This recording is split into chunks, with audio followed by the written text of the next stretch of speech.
4000 pension నయవంచక మాటలు విందామా? Pension ఎంత వస్తుంది? 2000 వస్తుంది కదా.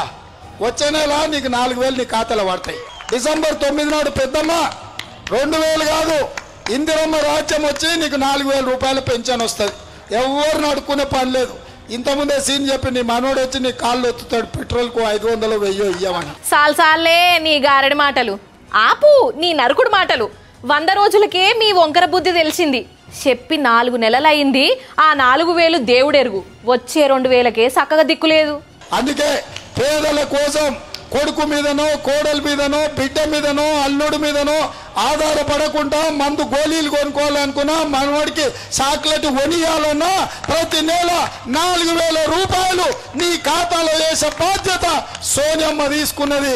ఆశ చూపి గద్దెనెక్కినవు, నమ్మినందుకు నట్టేట ముంచినవు. చక్కదనంగా పాలిచ్చే బర్రెను వదులుకొని జాడిచ్చిదాన్ని దున్నపోతుని తెచ్చుకున్నట్టున్నది. ఇప్పటికే గోసపడుతున్నాం, ఇక మళ్ళా మోసపోం. కళ్ళబొల్లి మాటల కాంగ్రెస్ ను ఓడిద్దాం, కన్న కొడుకులా చూసుకున్న కేసీఆర్ ను గెలిపిద్దాం.